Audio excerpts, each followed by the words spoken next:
Great, great, great, great, great. Well, Mr. Rude was fun. And when I was just looking, I found a Mr. Mean. What do you reckon about Mr. Mean? Wonder if that'll turn out as good as Mr. Rude was. If you can sit there for me, pal. I've still got my little bumblebee and my little ladybird and my parrot. Toucan, should I say. Mr. Mean. Woo! But I did find, quickly before we start, more of these little guys. Because they are just too cute. I'll just show you a few more of them. And then we'll start on Mr.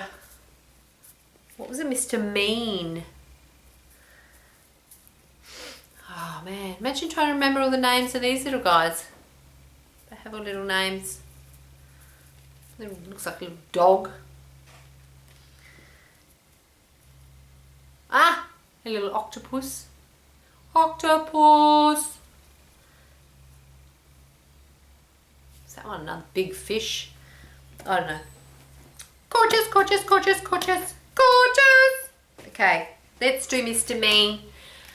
And yeah, let's just get on to Mr. Mean. Let's see if he's as fun and friendly as the other ones. As I really, really enjoyed Mr. Rude because Mr. Happy made him see that he does have manners, that he is a nice person. Maybe sometimes we'll think sometimes we're a bit rude. Who knows, but let's always, always try and use our manners. Mr. Mean lived up to his name. He lived in what could have been a nice house, but wasn't. He never painted it, or mended the windows, or repaired the roof. Okay. Does look quite mean, doesn't it? Inside it was the same. No carpets, no curtains, no pictures, no fires. And Mr. Mean was so mean he made his furniture out of old orange boxes and then complained about the prices of nails. Why he was so mean, do you know what he gave his brother for Christmas last year? A piece of coal. Oh dear. So like a piece of coal, isn't that what you put in the fire? It wasn't as if Mr. Mean didn't have any money. Oh no, he had lots of money and he kept it all hidden in a box which he kept in the kitchen. Every evening he'd sit there counting it. It was the only thing that Mr. Mean liked doing. But would he spend it? Oh dear me, no. Not old Meanie. Not if he could help it. Oh, he's got lots and lots of money. Money, money, money, money, money, money, money. Doesn't like to spend it. One day Mr. Mean was sitting in his gloomy kitchen having a gloomy meal. He only ever had one meal a day, and that day he was having a cup of water and a piece of bread, which was 3 weeks old. Suddenly he was interrupted by a knock at the door. Drat, he said, because he didn't like people. Drat and bother. He opened the door, and there on his doorstep stood a wizard, a rather fat wizard.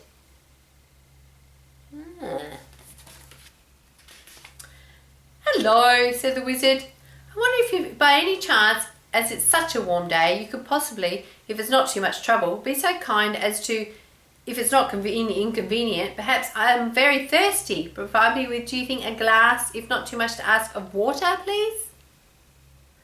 He was a very wordy wizard. No, cried Mr. Mean rudely, and shut the door in his face, and went back into the kitchen to finish his mere meal. Oh, that's not very nice, is it? That's not very nice. No. But there, standing in front of him, was the wizard. How did you get in? Gasped Mr. Mean. Well, replied the wizard, it was by, how shall I put it? I just, well, you know, waved the old, what's the name, magic wand, don't you know? And well, here I am, if you know what I mean. You must be very poor, he remarked kindly. Look around. Looking around, you must be very poor. Oh, yes, I am, lied Mr. Mean. Then perhaps I can help you, said the wizard, pulling out a box to sit down. Because he's noticed he's got nothing around him. But little does he know he's got that box of money. The box didn't move, so the wizard pulled it harder, And this time it did move. In fact, it tipped up and spilled all of Mr. Mean's money all over the floor. Oh dear. All his money's all over the floor. Well, well, well, exclaimed the wizard, eyeing the money rolling all over the kitchen floor. Well, well, well, well, well. It would appear to me, he continued, that, sir, you are an old meanie. Mr. Mean didn't hear him. He was too busy scrubbling all over the floor trying to pick up all his money. And meanies, added the wizard, need to be taught a lesson. So saying, he waved his magic wand. There we go. See Mr. Mean in the background, picking up all his money. All the money turned into potatoes. Potatoes? Poor Mr. Mean. Oh dear, oh dear, oh dear, he wailed. Please turn my money back into money. Oh, please, he begged. Perhaps, replied the wizard. But on the other hand, taking all these things into account, by and large, things being what they are on the face of it, perhaps not. Oh, so he's turned all his money into potatoes.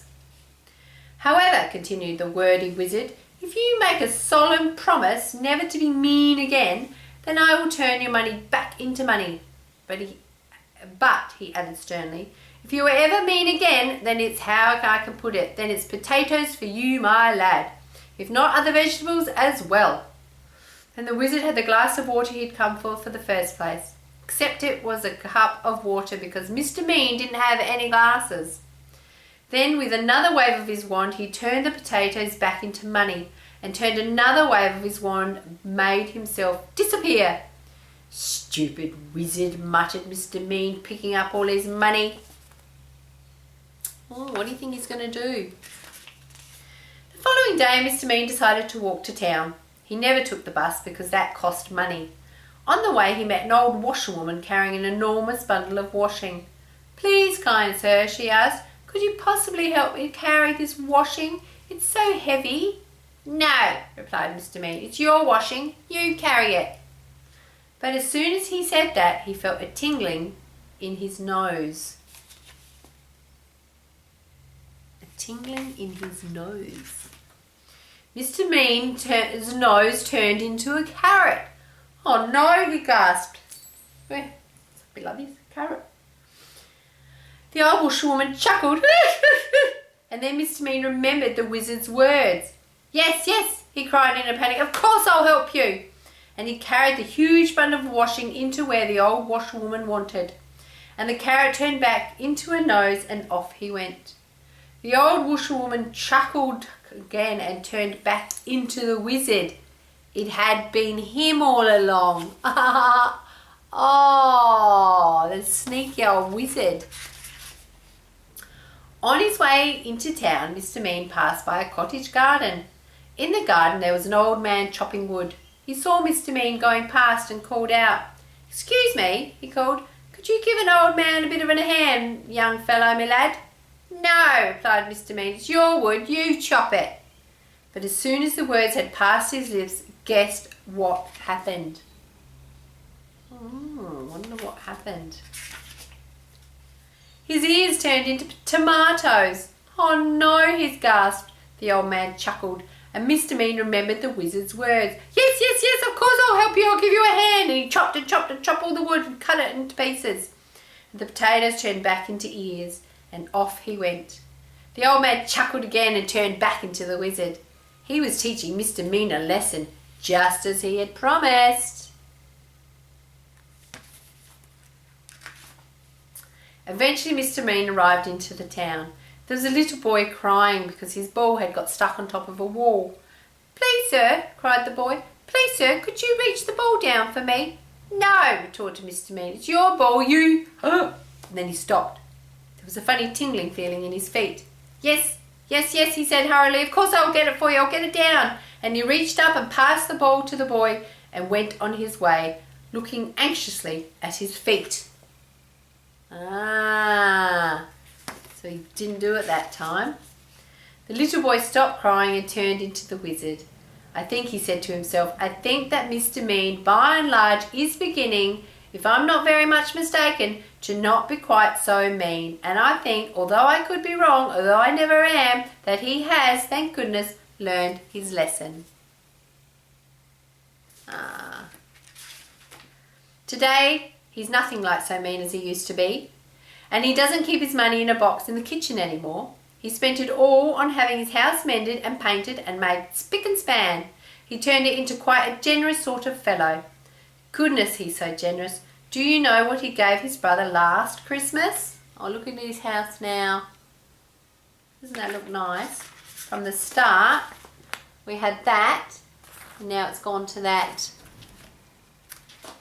2 pieces of coal. Oh, instead of 1. Oh well. Different ways of being generous, isn't there? Well, thank you, Mr. Mean and Mr. Rude. I like those books when bad people turn into good. What do you say? Hey? Alright, well, we've got plenty of these, as I said, to read. And we've got lots of these cute little bundles of smelly goodness. And lots of fun to be had. So for now, just stay fun, stay happy. Don't forget to subscribe. So I know when you're watching, so I can tell and keep reading. And I know because I want to keep reading because I love reading. Oh my God, now I'm talking like the wizard and I just can't seem to stop. So, but for now, let's say goodbye. Say bye. Bzz, bzz, bye.